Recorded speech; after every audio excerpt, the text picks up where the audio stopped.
Hello students, कैसे हैं आप सब। अतुल्स एकेडमी में आपका एक बार फिर से बहुत बहुत स्वागत है। हम आपके सामने जो है क्लास 12th की बायोलॉजी का चैप्टर 4 पढ़ रहे हैं, स्टडी कर रहे हैं। आज हम आपके सामने आपके लिए लेके आए हैं एक प्यारा सा टॉपिक लाए हैं जिसका नाम है सिकल सेल एनीमिया। क्या है? सिकल सेल एनीमिया है। सिकल सेल एनीमिया जो है एक प्रकार का जेनेटिक डिसऑर्डर है। जेनेटिक डिसऑर्डर में 2 टाइप्स के जेनेटिक डिसऑर्डर मैंने आपको कल बताया। एक आपका होता है मेंडेलियन डिसऑर्डर, दूसरा होता है क्रोमोसोमल डिसऑर्डर। आइए हम आपको ले चलते हैं किस पे? सिकल सेल एनीमिया पे ले चलते हैं। ये सिकल सेल एनीमिया क्या होता है? What is sickle cell anaemia? Sickle cell anaemia, sickle cell anaemia मतलब क्या होता है? इसमें जो रक्त होते हैं जिसको हम लोग रुधिराणु या ये क्या कहते हैं, आरबीसी जिसको कहते हैं, रेड ब्लड कॉर्पसेल्स, लाल रक्त जो होता है उसका आकार जो होता है वो चेंज हो जाता है। उसका आकार क्या हो जाता है? चेंज हो जाता है। ये एक स्पेशल टाइप की डिजीज होती है। स्पेशल टाइप की डिजीज होती है। हम लोगों को पढ़ना क्या है? Sickle cell anaemia.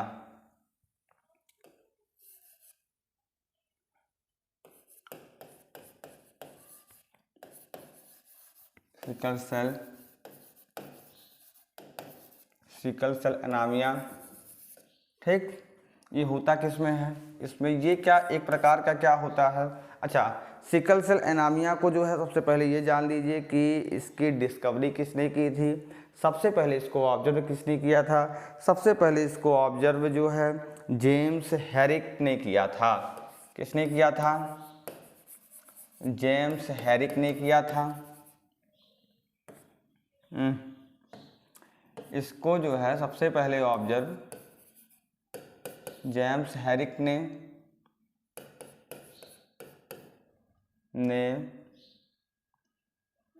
1910 में किया था।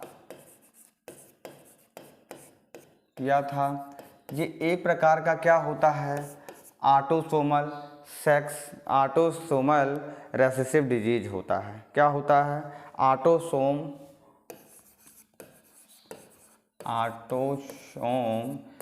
लिंक्ड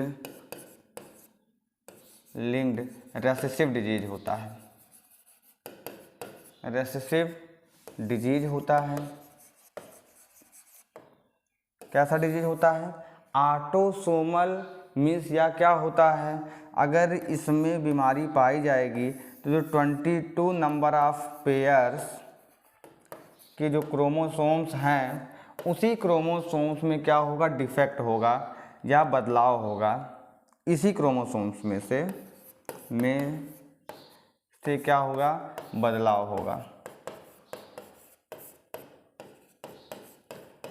होगा जिसमें डिफेक्ट होगा जिसको कहते हैं। इसकी वजह से क्या होता है? हमें इस प्रकार की बीमारी हो जाती है।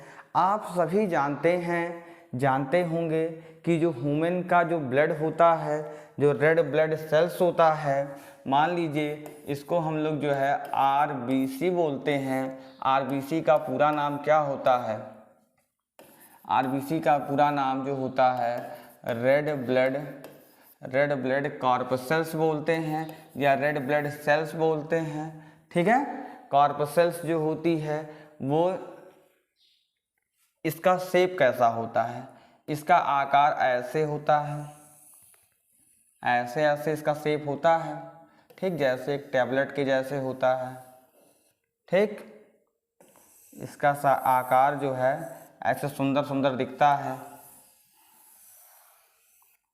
इस टाइप से इसका आकार होता है। किस चीज़ का आकार होता है? आरबीसी का आकार होता है। अगर आपके बात ना समझ में आ रही हो तो आरबीसी अगर आप लोगों ने ना देखा हो तो 1 मिनट मैं आपको आरबीसी दिखा देता हूँ कि ये आरबीसी का आकार कैसा होता है, ठीक है। आइए,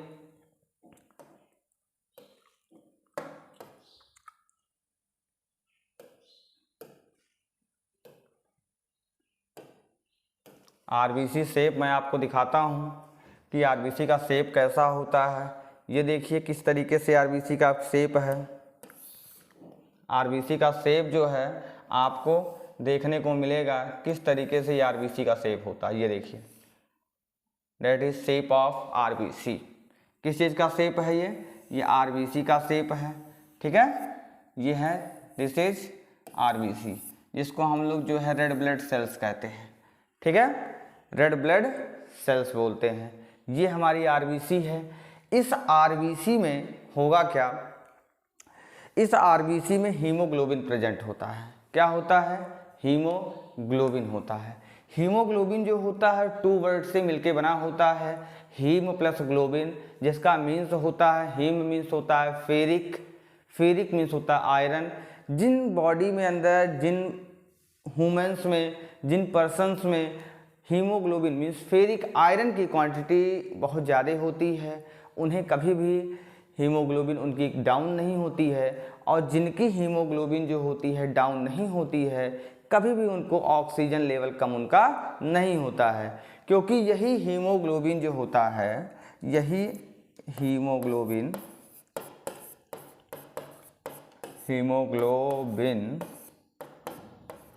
हीमोग्लोबिन जो है ये क्या करता है, ऑक्सीजन को कैच करने का काम करता है, पकड़ने का काम करता है। ऑक्सीजन को कौन पकड़ेगा, ऑक्सीजन को पकड़ने का काम कौन करता है, हीमोग्लोबिन करता है। ठीक है, आप सभी जानते होंगे कि आरबीसी जो होती है हमारी, इस आरबीसी में मान लिया मैंने एक आरबीसी आपके सामने ऐसे बना के रख दिया। इस आरबीसी में जो होती है वह 2 प्रकार की चेन होती है। एक आपकी होती है, क्या होती है, ये देखिए 4, टोटल 4 होते हैं। क्या होती है, 2, 1 3, 1 4, 4 हो गए। इसमें से 2 आपकी अल्फा चेन होती है और 2 आपकी क्या होती है, बीटा चेन होती है। इसको मैंने ऐसे ऐसे चेन बना दिया। ठीक, चेन बना दिए इसको हम ये, और बीच में जो होता है वो क्या होता है, फेरिक होता है मेन सेंटर में। ठीक है, जिनमें फेरिक की क्वांटिटी बहुत ज़्यादा होती है, जिसमें आयरन बहुत ज़्यादा होता है, उन व्यक्तियों में कभी भी ऑक्सीजन लेवल डाउन नहीं होता है। क्योंकि फेरिक, जब किसी भी पर्सन को एनीमिया हो जाता है, उसे ब्लड की डिफिशियंसी हो जाती है, तो सबसे पहले डॉक्टर यही रिकमेंड करेगा कि आप जो है पालक खाइए, आंवला लीजिए, गुड़ लीजिए, क्योंकि ये सब आयरन रिच्ड फूड होते हैं। इसमें आयरन की क्वांटिटी बहुत ज़्यादा होती है। ठीक है, यहाँ पे जो आपके कोडान्स होते हैं, जगह जगह पे डिफरेंट कलर्स के ऐसे यहाँ कोडान लगे होते हैं। आपको जब हम डीएनए पढ़ा रहे थे, क्रोमोसोम्स, तो आपको बताए थे कि जगह जगह पे अलग अलग टाइप्स के कोडान लगे होते हैं। क्या लगे होते हैं, कोडान लगे होते हैं। कहीं कुछ कोडान है, कहीं कुछ कोडान है, डिफरेंट टाइप्स के कोडान्स होते हैं। ये जीन्स के फॉर्म में इसके ऊपर प्रेजेंट होते हैं। वो रासायनिक रूप से क्या होते हैं, संगठित होते हैं, जुड़े रहते हैं, जिनका विशेष प्रकार का कार्य होता है। ठीक है, आइए, एक ही प्रकार का नहीं होता है, बहुत प्रकार का होता है। ठीक है, अलग अलग प्रकार के होते हैं, इसीलिए मैंने इसको अलग अलग कलर से डिनोट कर दिया, जिससे आपको समझने में प्रॉब्लम नहीं हो, थोड़ा सा भी आपको प्रॉब्लम ना हो। ये ऐसे डिफरेंट कलर्स के क्या लगे होते हैं, ये आपके 2 अल्फा चेन होते हैं, 2 बीटा चेन होते हैं। बीच में जो आयरन होता है, यही आयरन क्या करता है, ऑक्सीजन को कैरी करने का काम करता है, ऑक्सीजन को बहुत तेज़ी से कैप्चर करने का वर्क करता है। आइए हम आपको दिखाते हैं कि इनमें जो 2 चेन्स लगी हुई हैं, अल्फ़ा चेन और बीटा चेन जो लगी हुई हैं, ठीक है, इसी अल्फ़ा और बीटा चेन्स में होता है थोड़ा सा चेंजिंग आ जाती है। आप जानते हैं कि इसकी जो चेन्स होती है, इसमें आपका कैसे होता है, 6 नंबर ऑफ कोडान, जो 6 नंबर ऑफ कोडान होता है, इसका 6th number of codon, 6 number codon of beta chain. Beta chain का 6 नंबर का जो कोडान होता है, उसमें थोड़ी सी हो जाती है चेंजिंग। क्या हो जाती है, थोड़ी सी चेंजिंग हो जाती है, थोड़ा सा बदलाव हो जाता है, जिसकी वजह से आपकी क्या आ जाती है। अभी देखिए मैं आपको बीटा चेन बना के दिखाता हूँ कि ये बीटा चेन में चेंजिंग होती कैसी है। मान लीजिए कि फर्स्ट कोड पे क्या लगा है, फर्स्ट कोड पे 2 चेन ले रहे हैं हम, ठीक है। यहाँ पे चेन ए ले लेते हैं, 1 मिनट, वहाँ वो दिख नहीं रहा होगा आपको, आइए थोड़ा सा और अच्छे से कर दें जिससे आपको दिखे। नीचे ले आते हैं इसको हम चेन ए ले लेते हैं और इसको हम चेन बी ले लेते हैं, ठीक है। चेन बी ले लेते हैं, या ऐसे ही समझ लीजिए कि चेंजिंग होती कहाँ पे है, ठीक है।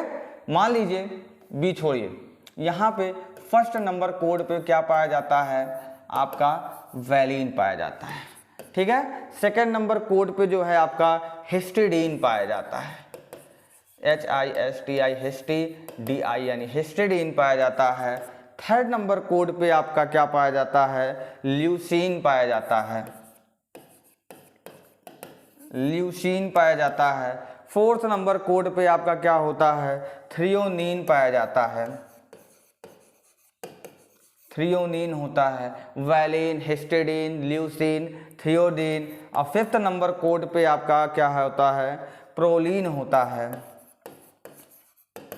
प्रोलीन होता है। 6 नंबर कोड पे क्या होता है, ग्लूटामिक एसिड होता है, ग्लूटामिक एसिड।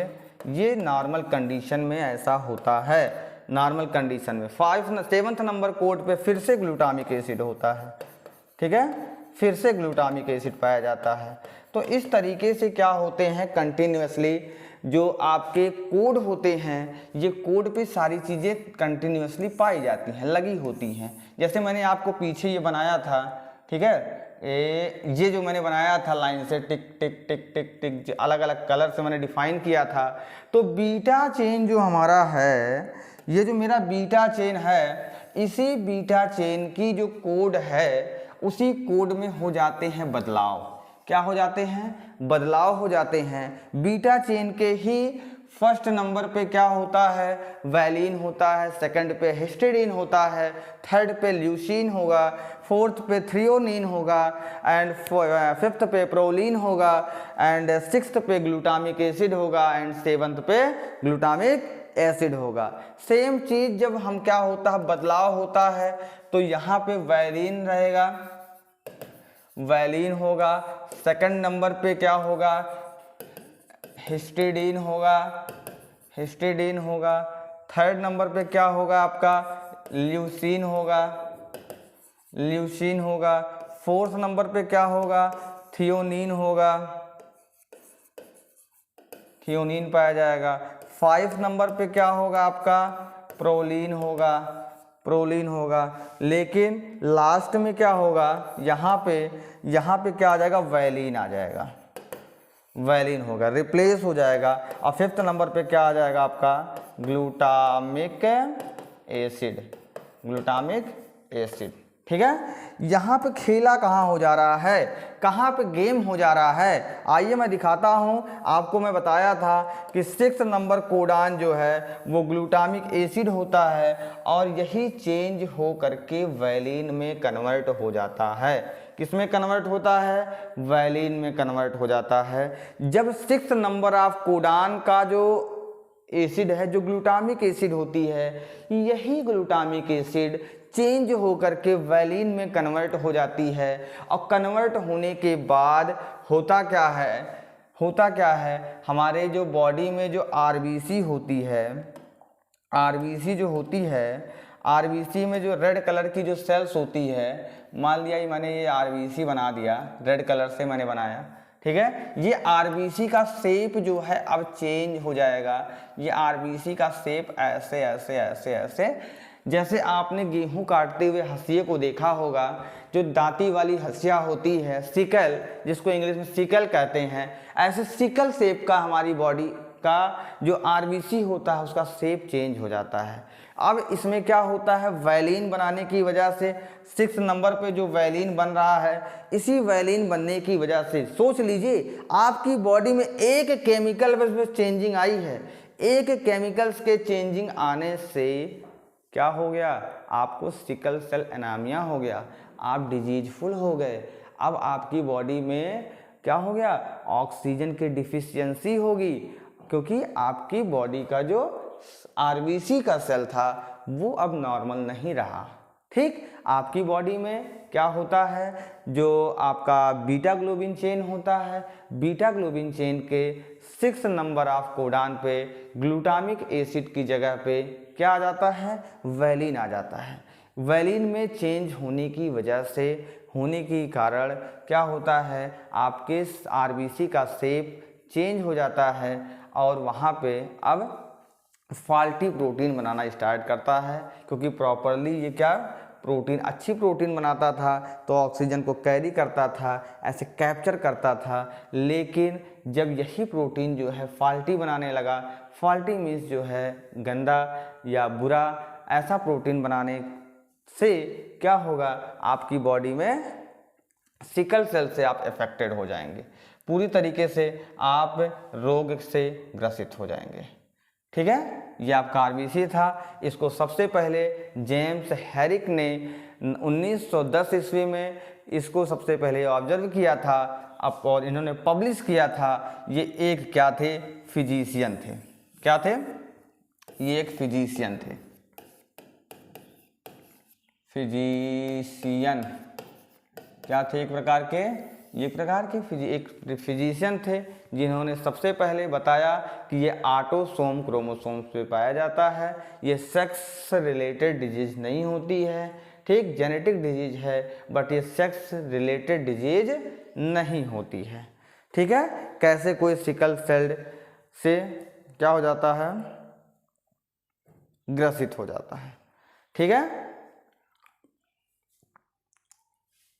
मान लीजिए इसको चार्ट के थ्रू अगर देखना है, चार्ट के थ्रू अगर हम आपको समझाएं तो आइए मैं चार्ट के थ्रू इसको थोड़ा समझा देता हूं आपको कि कैसे ये प्रोसेस चलेगी इसकी। मान लीजिए मैंने एच बी ए ले लिया, ठीक, एंड एच बी ए ले लिया, तो इस कंडीशन में क्या होगा, ये नॉर्मल होगा।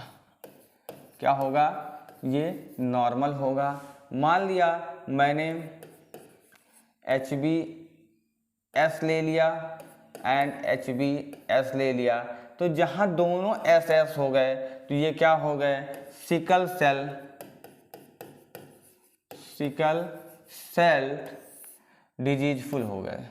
ठीक है, इनको बीमारी हो गई। अब ये क्या हो गए, पूरी तरीके से बीमारी से क्या हो गए, ग्रसित हो गए। ये बीमारी से ग्रसित हो चुके हैं। इस कंडीशन में मैंने मान लिया कि आपको जो है किसी एक चार्ट के थ्रू अगर आपको कहीं दिखाया जाए तो आप लोग कभी कंफ्यूज नहीं होइएगा। ठीक है, कभी भी कंफ्यूज नहीं होना है, क्योंकि ये क्या होता है, ये रेसेसिव डिजीज होता है। कैसा डिजीज है, रेसेसिव डिजीज है। रेसेसिव मीन्स समझाए थे ना पीछे वाले क्लास में, याद है ना कि नहीं याद है? लेक्चर्स आप लोग पढ़ रहे हैं, रिवाइज कर रहे हैं ना पहले वाला। रेसेसिव मीन्स क्या होता है, अगर कन्फ्यूजन है तो एक बार नोट्स को देखिए, फिर से रिवाइज करिए कि रेसेसिव होता क्या है।